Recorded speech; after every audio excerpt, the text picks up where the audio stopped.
District LTO Extension Office ang pinuntahan ko na. 7 distrito ng LTO pinuntahan ni tatay. Yung office natin, pawalo na pinuntahan. Ito po ang last boss. This will be the last office. Kasi, very clear kompletong documents. Lahat ng sinasabi ni tatay, may patunay. Ibig sabihin, wala talagang problema doon sa sasakyan. Wala talaga.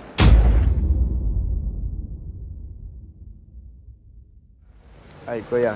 Sir, good afternoon po. Good afternoon po. Ang misis ko. Ay, good afternoon po. Good afternoon. Turn it up. Tayo, dito tayo. Halika.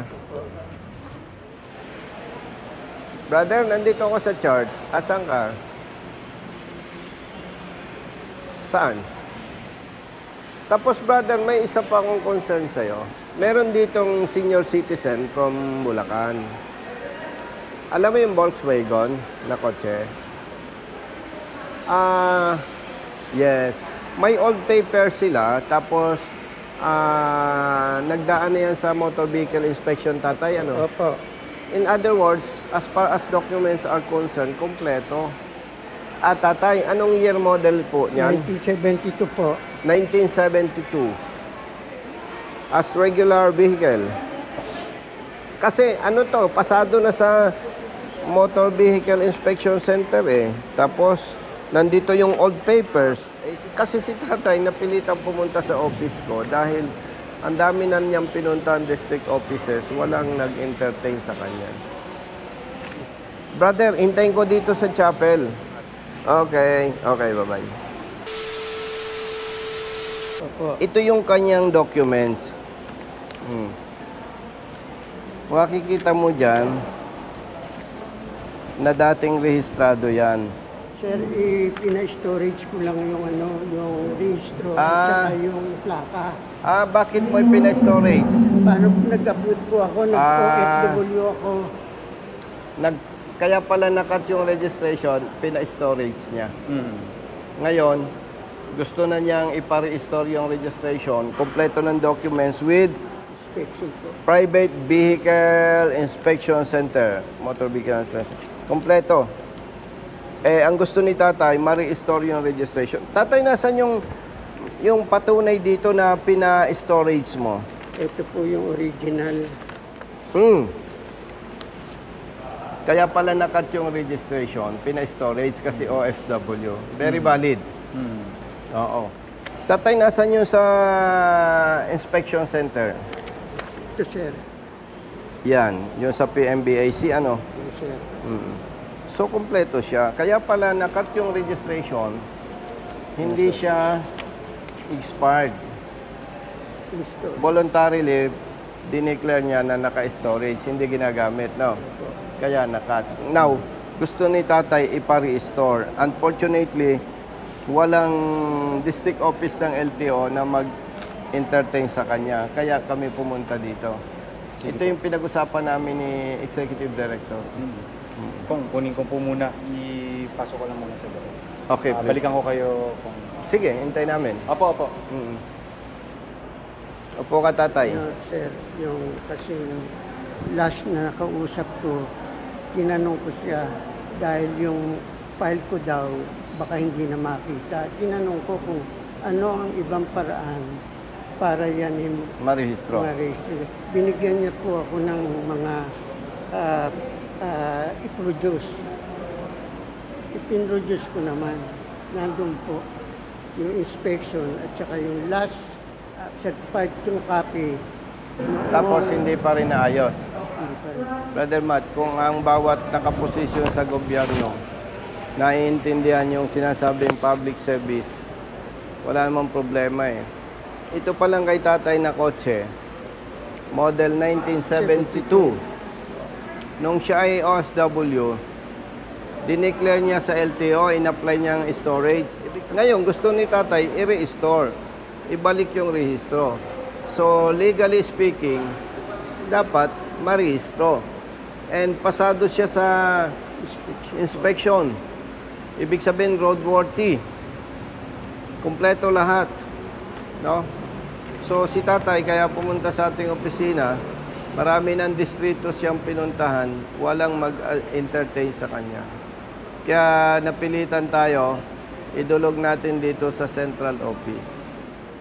Opo ka tatay, hintay natin. 7 District LTO Extension Office ang pinuntahan ko na. 7 distrito ng LTO pinuntahan ni tatay. Yung office natin, pawalo na pinuntahan. Alam mo, isang problema talaga. Kung ang mga nasa posisyon, may dedikasyon sa public service, hindi na kailangan si tatay makaabot sa opisina natin. No? Eh katulad doon, tatay, ang daming operator ng bus, ang daming drivers, ilang months na, gutom na, mali ang huli. Eh nagko-contest, hindi nila malaman kung kailan may schedule ang hearing. Nagkaroon ng schedule, sa madaling salita, inalalaya natin at naipakita natin sa LTO na may mali doon sa panghuli. Mag-iisang linggo na, hindi pa lumalabas ang resolution. Kahapon, napirma na ang resolution, sinabihan ko yung operator na dapat na-release na kanina umaga, alas 2 na, hindi pa nare-release. Ibig sabihin, kahit hindi ako mahilig mag-isip ng masama, gusto kong isipin na naghihintay ng lagay para ma-release. Walang dahilan eh. Anyway, alam nyo, lahat may hangganan eh. Yung masasama, may hangganan yan. Bakit sila, hindi lahat, nahihirapang gumawa ng tama, no? Kaya tatay, may advocacy kami. Yung aming opisina, 24 oras bukas para sa mga humihingi ng tulong. Kasi talagang pag walang tutulong sa inyo, duduguin ka eh. Kung si tatay naman ay corrupt, isang office lang, tapos na yan. Kung si tatay ay corrupt at nagtanong, sir, magkano ba? Tapos na yan. Ay mabuti si tatay, kahit nahihirapan sa sitwasyon, pati si nanay, hindi nakakaisip magsuhol. Kasi pagka nagsuhol ka, nanay, tatay, corrupt ka din eh. So, hintayin po natin, no? Dito, tatay, mainit dyan. Meron lang po ako sasabihin sa inyo. Ano yun? Medyo, alam ko, busy kayo yung kalusugan nyo, ingatan nyo. Ay, opo, tay.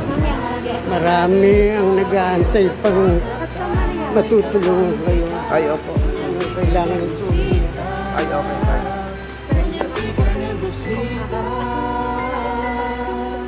Upo ka, tatay. Nanay, upo ka. Hintay natin si Atty. Lan. Upo kayo. Sumisingit, pagod nararamdaman, ngunit diretso sa pagpihit, kumalaman ng tiyan. Bawat daan ang masikip, pinipilit malusutan. Marating lang ang lugar na dapat kong puntahan. Maihatid ang pagkain, serbisyong nakalaan. Para sa mga taong kailangan kong pagsilbihan. Napili kong hanap buhay, makipagsapalaran. Magdamag man sa daan, puyat man ay tatatagan. Para sa pamilya ko na laging Si nanay 73, si tatay 78 years old. Ilang ng marangal, Ang lakas kahit pa. pa may sandaling, Nakakapag-asikaso pa ng registro. natatapakan ng karapatan sa tuwing Sige. sanay nararanasan. Di pa ako sumutingin ng ilang nanunungkulan mga taong abusado sa kimsa kapangyarihan. Okay. Ano lahat mo? Ayos. Mag-abroad ka. Lalo mo Middle East, Ingat, ingat.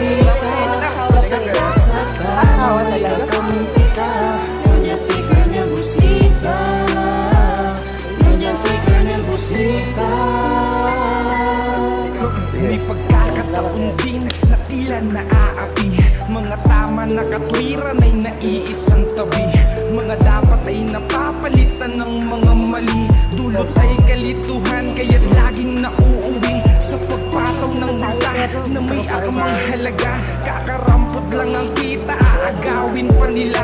Perang bawat sa pagkain ng pamilya at iba pa sanang gastusin sa tahanan. Hintay lang natin, nanay, pa yung ngayon. si Atty. Alam ko Lan. na kung sinong dapat takbuhan. Nanay, Sinong dapat kong tawagan na pwede muna kong kayo. sandalan. Isang tao na kayang ipagtanggol Kapag ng dumating sinuman. tatay yung Basta si nasa Atty. tama Lan, ka, handa ka niya na kampihan. pakisabi, nandun Ipaglalaban kami ng sa kabilang karapatan. office. Bilang isang Alam niya po yun. malayang mamamayan sa May kausap bansang lang kami daw mga tinutungtungan. bus Ito'y driver munting at saka panawagan sa bus kinauukulan. operator. Kulang. Pakinggan mga Gusto niyo hinaing tubig? kong binibingihan. Yan. Hindi, sige na. Huwag na, huwag na. Brother, hello.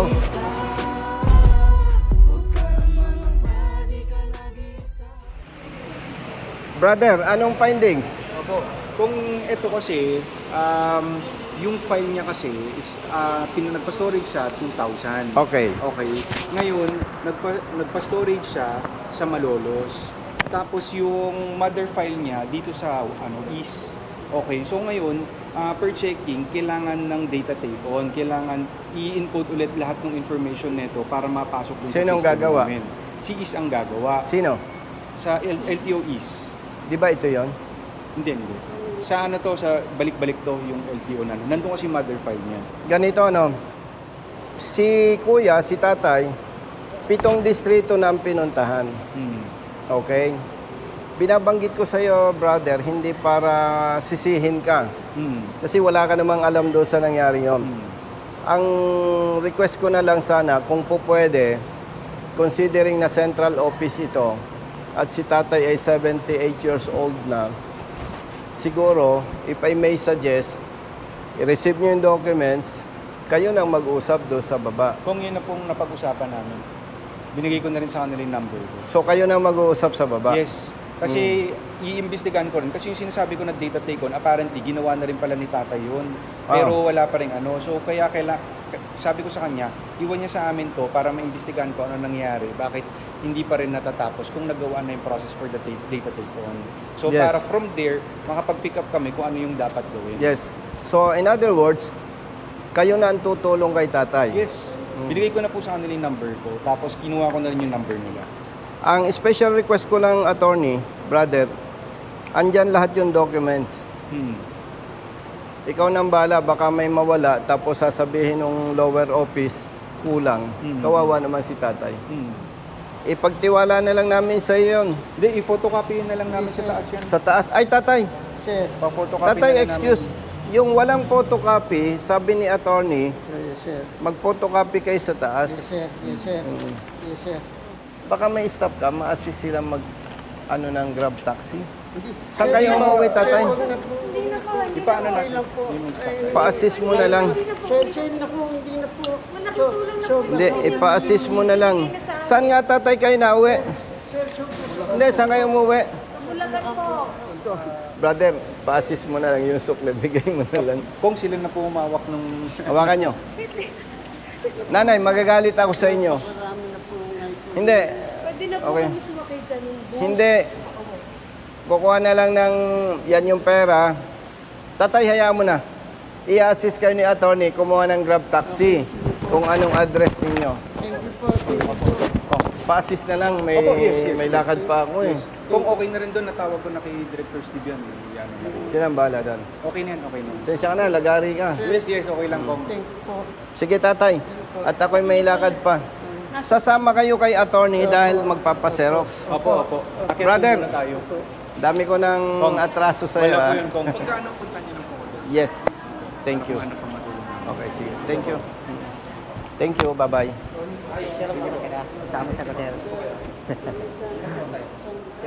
Nanay, kumusta? Ingat po kayo. Ingat kayo. Kayo din po. Eh, sir, pwede pa. So, Sige. pwede ko yan. Thumbs up po yan, thumbs up. Yan. Thank you, sir. Kong. Sir, parang gusto ko rin ha. O kuya. Sige, nanay. Ito sa NCR, meron tayo. Nag-abot tayo Nanay. kasi dati sa NCR. Thumbs up, nanay. Naku, ang pangit ko lang. Pasensya No, na. no, no. Thank you. Nanay, ingat. Opo, kayo rin Ingat po, ingat po. Bye-bye, bye-bye. Pinapanood ko yung Congress. Ingat po kayo. Bye-bye. Brother, tatay, Maraming po salamat. mo-monitor yan ha. Hindi, mag-taxi na lang kayo. Ingat po kayo. Mag-taxi na lang tayo para relax kayo. At yan, mabilis maayos yan. Sila nang mag-aasikaso. Ano po? Salamat po. Okay, tatay. Salamat. Okay po. Ingat. Nasaan si nanay? Sumama po kaya Tony. Ay, sundan mo na lang doon. Kami nang bahala. Ingat po. Hello.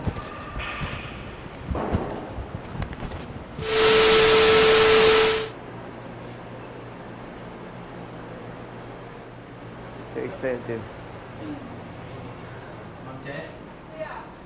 Si Ma'am Che. Yes, sir. Sir, good afternoon, sir. Good afternoon. Sir, tinulungan po kami ni ma'am. Ano nang balita? Tapos na po. Wow naman. Ito si Ma'am Che. Ayam ka na ng ayoko. Gusto ko ipakilala. Boss, wag. Sige. Magagalit mga gulang ko niyan. Ah, sige. Oh. Si Eddie. Wala. Nasa ano sila, may meeting, boss. Tulong niya is 5 minutes matapos. 5 minutes? Oo naman. Sir, wala pa yata. Hindi. First step, in code. No, tapos na. Hindi ka take. Di ba? Second, Wala na. emission test. Yes, sir. No. Yes, sir. Oo. Alam ni Ma'am Che yung kwento ng kotse mo. Ito kasi, OFW. Tama? Yes, sir.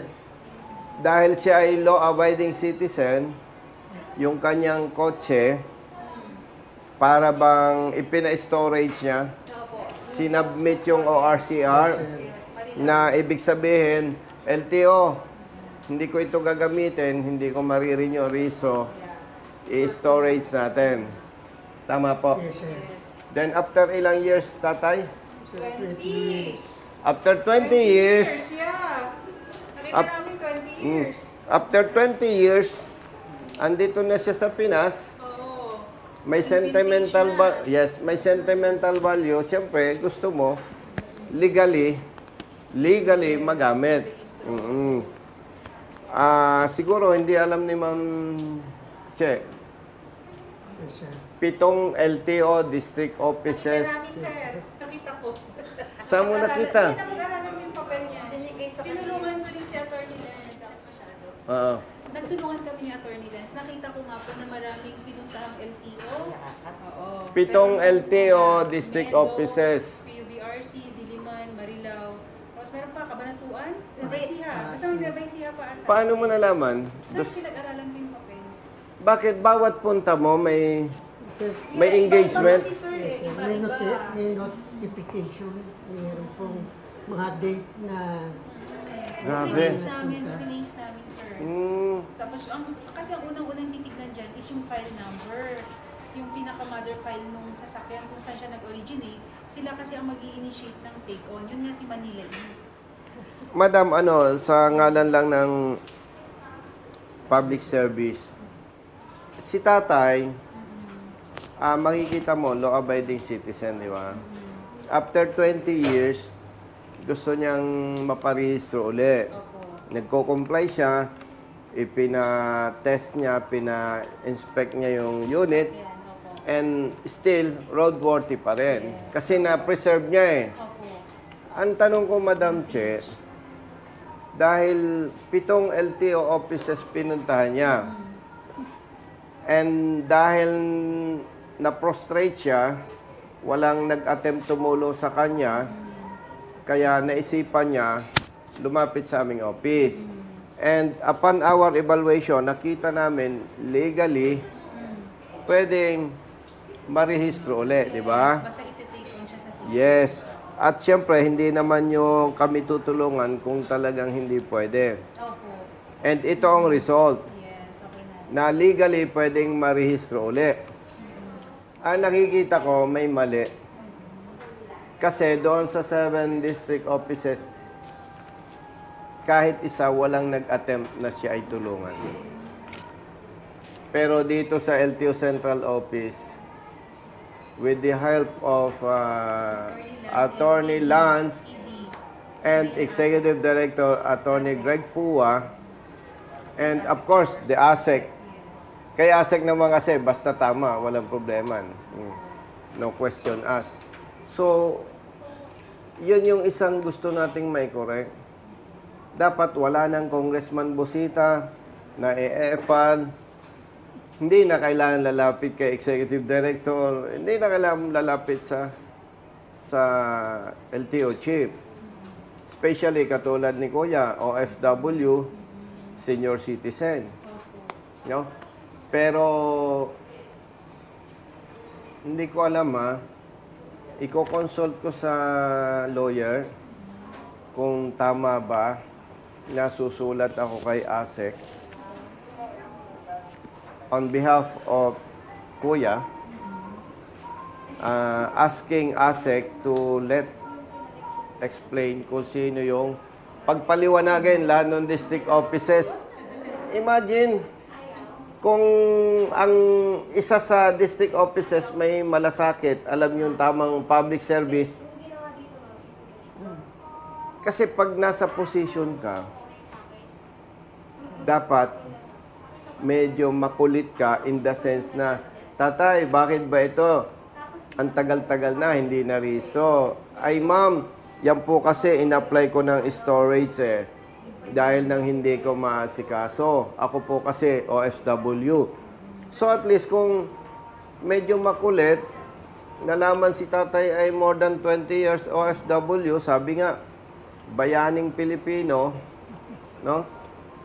Tapos ay senior citizen, doon pa lang may merits na na kumbaga kung ikaw ay tamad, kahit papano, dating OFW, tapos senior citizen, may interest kang tumulong. So, imagine, nakapito silang units, office, pero ang recommendation ni Madam Che, wag ko na lang balikan yung 7 district offices. Sobrang bait mo naman. O, ganito na lang. Hindi naman tayo magkakaaway. Kapag may kapareho ni tatay, senior citizen, lalo pa kung OFW, no? Pag naulit pa, magsampa na kami ng kaso talaga. Tama po ba? Hindi, I am not saying mas magaling ako kay Madam Che. Kasi, kahit ayaw ni tatay at ni nanay, pwede ako magsampa ng kaso administratively. Iba kasi, Madam Che, yung kasong kriminal at saka administrative case. Kasi nanay, pag kasong kriminal, pag ikaw ang biktima, ikaw ang magsasampa. Hindi pwede ako. Pero pagka criminal case, ang mahalaga sa akin, ebidensya. Pwede akong mag-file ng complaint administratively. Kasi ang interest natin, yung taong bayan at saka interest ng LTO. Kasi katulad nito, hindi alam ni ASEC, may nangyayari palang ganon. Ay di ang sama ng impact against LTO. Dapat sana hindi. Pero dahil mabait si Ma'am Che, Brother Matt, with respect to tatay, i-absolto na natin yung 7 district offices na pinuntahan mo. Ano? With the warning na kapag naulit yung ganitong insidente, hindi ka na pwedeng makiusap sa akin. Tama? Magsasampa na tayo ng kaso. Administratibo. No? Si tatay pa naman, itang-kita mo, more than 20 years. Si tatay tsaka si nanay Pero alam mo, hulog ng langit si tatay. Why? Nagsumbong siya sa ating opisina, na-action na natin, lumapit tayo sa LTO Chief tsaka sa Executive Director with the help of Attorney Lance and Madam Che. magsisilbing warning ito sa iba na LTO district offices na hindi ginagampanan ng tama ang trabaho. Agree? O, sige. Salamat. Thank you, boss. Okay. So, masaya ka na, tatay? Yes, sir. Mm. Yes, sir. Magagamit mo na ang iyong Volkswagen. Beetle. Okay, sir. Mm. Thank you, sir. Model 72. 72. Ilang years old na siya ngayon? 52. 52 years nga. Ano na siya? Tawag doon? Golden. Madam Che, ilang taon ka na? Secret. Secret. Ito, brother, ilang taon ka na? Okay, edad ni Kuya. 54. Yung sasakyan, kuya, yung Volkswagen ni kuya, 52 years old na. May sentimental value Ikaw ay yun. 54. Mas matanda ng 2 years. Ikaw. Tama ba? Oo, 2 years old. 2 years old ka nung nabili niya yung Volkswagen. Sir, bigay lang. Bigay lang po, hindi ko binili. Bigay. Natakot siyang magkakaso eh. No? Sinong nagbigay sa'yo? Baka meron pa. Carlo, Yes, po. yung Volkswagen ni Kuya, 52 years old. Pero Oo. Gumagana pa. Pero dahil na-preserve ng maayos at isinorender ni tatay 20 years ago yung ORCR, kaya legally hindi niya ginamit yun, naka-preserve. Tapos ipina-emission test, pina-inspect, roadworthy pa rin. Kaya eto, naka-restore na naman. Congrats. Galing. Mas malakay. Pero hindi pa sinasabi ni tatay kung sinong nagbigay, baka meron pa. Tatay, ibulong mo sa akin. Bulong mo. Sir, yung kapatid ko. Kapatid mo, buhay pa yung kapatid mo? 92. 92 years old. Ang kapatid niya. Ikaw, ilang taon na tatay? 78. 78. Na-high moral ako kay tatay kasi 78 years old. And ito, sasabihin ko na yung sikreto ko. 58 years old ako, si tatay 78. Ibig sabihin, kung loloobin ng Diyos, may 20 years pa akong maglilingkod sa taong bayan. Sir, hindi lang ganun katagal. Mas matagal pa doon. Ba, miri pa si tatay, oh. Di ba? Oh. Ay kung magtiwala sa atin ng taong bayan, magsenador tayo. May 3 terms akong magsisenador. No? Number 1. Grabe.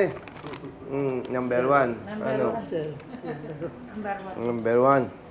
So, sa ngalan po ni tatay, more than 20 years sa ibang bansa, kami po ay nagpapasalamat kay LTO Chief, Assistant Secretary Attorney Bigor Mendoza, and kay Executive Director Attorney Greg Pua, and yung kanyang assistant Attorney Lance Tan.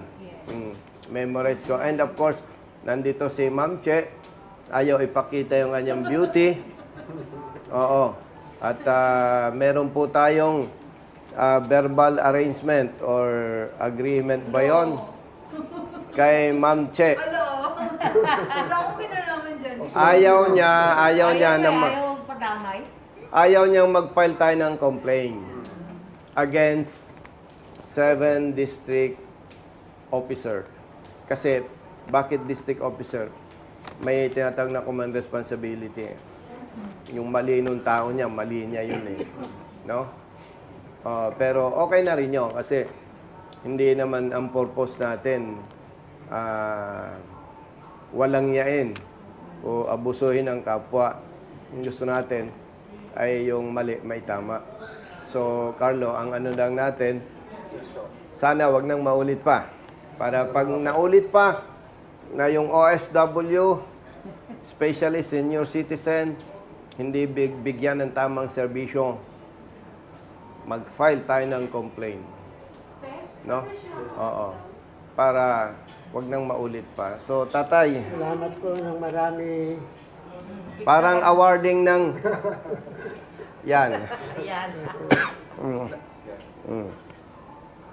Sige pa. Yan. Hindi, nanay, dito ka sa tabi namin.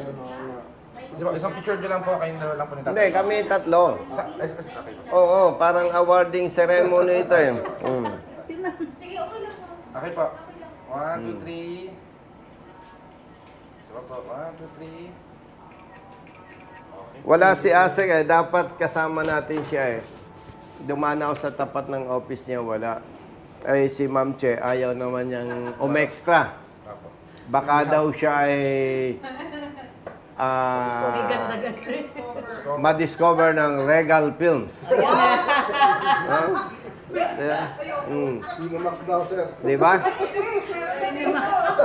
Oo. Mm. So yan, tatay. Oh, masaya ka na niyan. Opo, maraming po salamat. Yeah. Maraming po salamat. At sinong magmamaneho niyan, tatay? Eh, yung pong anak ko, Ilang taon siya? 40 na po yun eh. Grabe.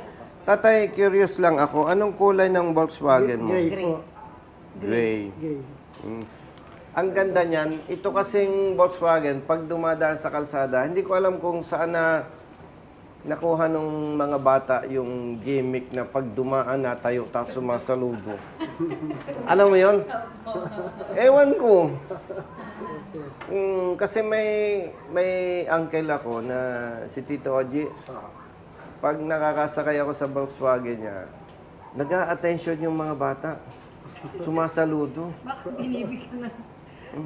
Nanay, may picture ka dyan ng... Ay, ito. Ayan po. Ayan po. Tsura niya. Finish pa. Makikita mo, Original ano ba yan? makikita mo, wag mo na ipakita si Madam. Madam, makikita mo na talagang kahit ikaw, kahit hindi mo matest, i-approve mo. Makikita mo na talagang na-preserve, no? No? O, kita mo talagang makikita natin, yan, oh. Makikita natin na talagang na-preserve. Sige. Bilat sa init. Tatay, congratulations. Ma'am Che, pakisabi kay Executive Director. Pagod nararamdaman, ngunit diretso sa pagpihit kumalaman ng tiyan. Bawat daan ng masikip, pinipilit malusutan.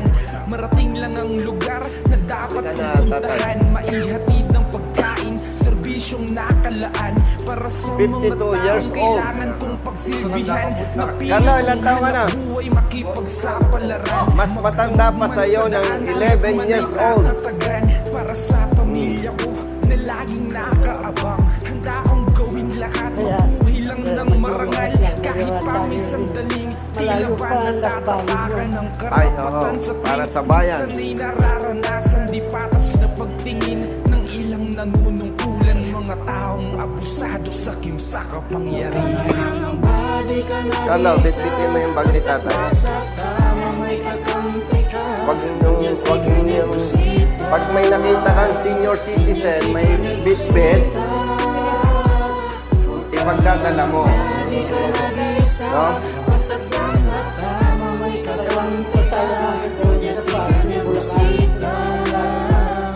Santa Maria.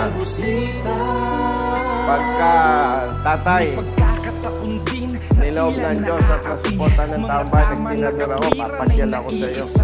Papapicture tayo sa loob ng Volkswagen. ng mga mali, No? dulot ay kalituhan, kaya't laging nauuwi sa pagpataw ng multa na may akmang si halaga. tatay, pag pumupunta kayo dito, Kakaroon ng kita, nagko-commit kayo. agawin pa nila perang dapat sa pagkain ng pamilya at iba. Saan? Sanang gastusin sa tahanan, sa'yo walang wala pa ngayon. Alam ko na Tapos? kung sinong dapat takbuhan, sinong dapat kong tawagan na pwede kong sandalan. At isasabay na namin kayo. Isasabay na namin kayo, nanay. Bababa namin kayo dun sa sinasabi nyo. Sakayan. Malayang mamamayan sa bansang tinutungtungan. Sa bus stop. Ito'y munting panawagan sa kinauulan. Congrats, ha? Pakinggan mga hinaing Kasi, kung bingi-bingihan. Nararamdaman ko yung damdamin ni tatay. Yung sasakyan mo na iningatan mo. Kasi pag hindi mo na-resto yun, parang basura na eh. Tama po ba? Sayang. No? Hintay natin si ano. Ibababa namin kayo sa sakayan.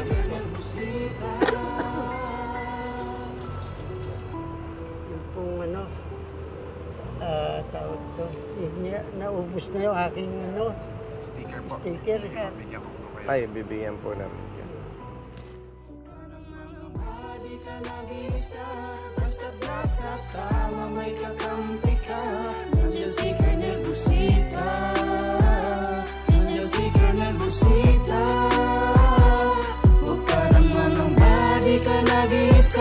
Basta't nasa tama may kakampi ka. Nandiyan si Colonel Busita. Nandiyan si Colonel Busita. Bilat sa init, minsa'y basa din